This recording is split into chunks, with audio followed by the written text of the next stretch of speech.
गीतांजलि और आप देख रहे हैं सूर्य आदित्य न्यूज। आइए रुक करते हैं खबरों की तरफ।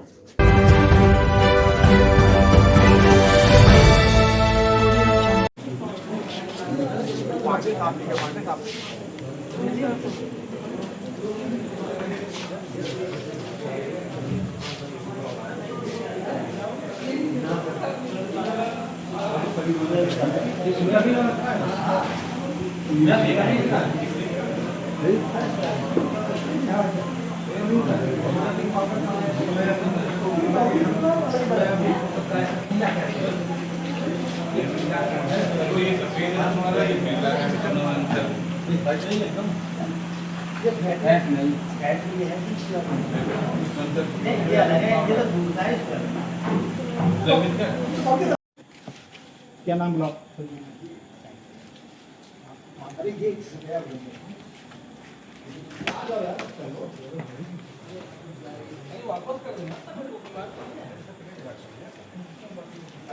टाइम लग जाएगा सर।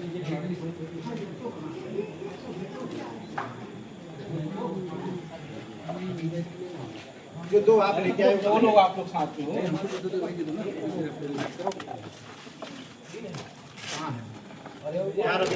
आपको कितनी गोट स्लिप दी आप बताओ मेरे को। चलो आप मेरे को बताओ कितनी गोट स्लिप दी हूँ आपको।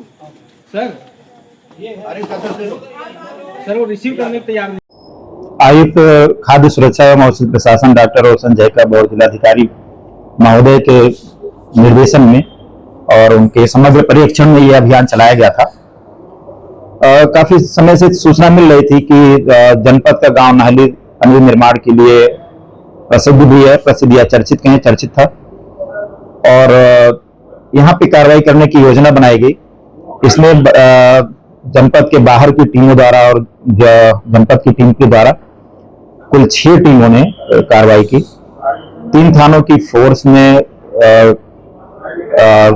पूरे क्षेत्र को घेर कर इनको पकड़ा रात में करीब 11 बजे, 10:30-11 के बीच में, और करीब पूरी रात कार्रवाई चली।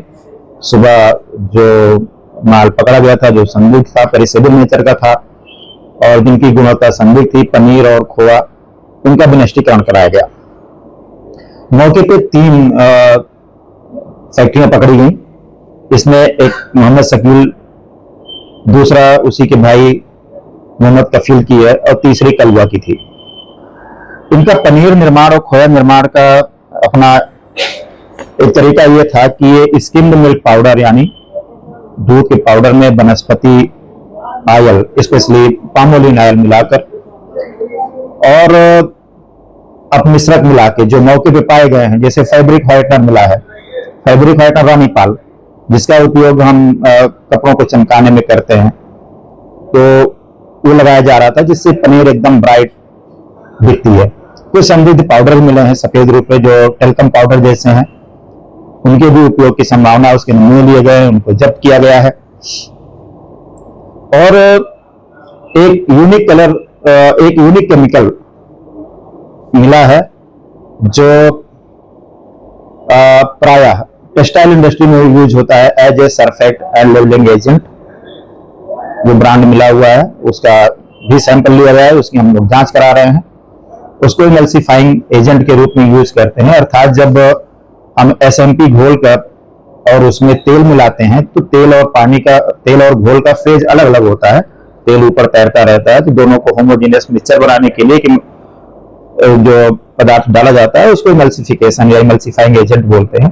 तो उसके रूप में भी इस केमिकल के प्रयोग किए जाने की संभावना है, तो उसके नमूने लिए गए हैं। और इस प्रकार जो भी सामान पाया गया है सबको जब्त कर लिया गया है। पनीर चूंकि पेरिसेबल नेचर का है, बहुत अनहाइजीनिक कंडीशन में बन रही थी, तो उसके नमूने लिए गए हैं। नमूने लेकर उन चीजों को विनष्ट करा दिया गया है, पनीर और खोआ को। कितने क्वांटिटी है? करीब 700 किलो पनीर और 80 किलो खोआ मौके पर निर्मित पाया गया था।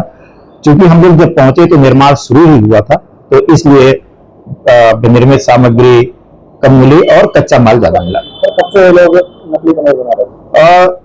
ये तो नहीं कह सकते कि कब से नकली पनीर बना रहे हैं, लेकिन ये है कि हाँ, इनके ऊपर पहले भी नमूने वगैरह की कार्रवाइयां हुई हैं, मुकदमे इनके पास पहले भी चल रहे हैं, और लेकिन इतने स्तर पे और मौके पे नहीं मिलते थे। नमूने लिए जाते थे, बाहर कहीं मिल गए, नमूने लिए गए।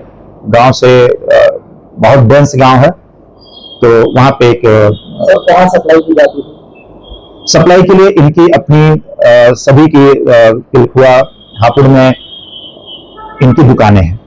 एक तो इनकी अपनी शॉप है जिसको कुछ मात्रा अपनी शॉप पे ले जाते थे, ज्यादातर मात्रा ये लोग दिल्ली सप्लाई करते, जो इनके द्वारा बताया गया। सर अगर बात करें इस चीज के लिए, तो आप कैसे इन्फॉर्मेशन मिली चीज को लेकर कि लोग नकली पनीर बना रहे हैं? कब से पनीर बना रहे थे? रात में आके आपकी छापक क्यों मारा था?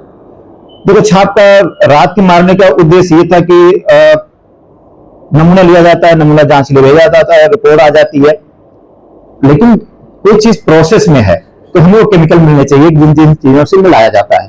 तो वो तो जब मौके पे बनाते समय मिले, तो चूंकि इन्होंने इस समय रणनीति ये बदली थी कि केवल रात में 10-11 बजे शुरू करेंगे, सुबह 3 बजे वाहन निकल जाएगा माल लेके, तो इस अवधि में चेकिंग नहीं हो पाती। तो इसमें इस चीज का, इस गैप का फायदा उठाने के लिए इन लोगों ने रात में काम किया था, इसलिए हम लोगों को रात में काम करना पड़ा, इतनी बड़ी टीम का गठन करना पड़ा। हाँ, इन तीनों लोगों पर FIR कराए गए, चूंकि जो केमिकल पाए गए हैं वो परमिसिबल नहीं है इस तरह के पनीर निर्माण के लिए। रक्षाबंधन का त्योहार भी नजदीक है, ऐसे में जो पनीर और मावा खा रहे हैं, तो किस तरीके से पहचान करें कि बाजार में असली है? कुछ आसान तो एक्चुअली अब एडल्ट्रेशन नहीं रहा, वो केमिकल सोफिस्टिकेशन हो गया है, जिससे कि असली नकली का पहचान, जैसे पहले हम कर लेते थे कि स्टार्च मिला दीजिए, हमें पकड़ में आ जाता था कि आयोडीन डालिए, नीला हो गया तो ये पकड़ में आ गया, या हमारे कुछ ऑर्गेनोलेप्टिक सेंसरी वो थे कि हम उसे पकड़ लेते थे। लेकिन इतना केमिकल सोफिस्टिकेशन हो गया है कि आम जनता के लिए ये जानना, पहचान पाना थोड़ा सा कठिन है। इसलिए यह है कि विभाग को अपना उत्तरदायित्व और व्यापारियों को भी जागरूक करना है, जो बना रहे हैं उनको भी जागरूक करना है, और हमें अपना कर्तव्य अच्छे से निभाना है। हाँ, वो हमारी अभी सूचना संकलन की काम चल रहा है और उस पर हम अच्छी कार्रवाई करेंगे।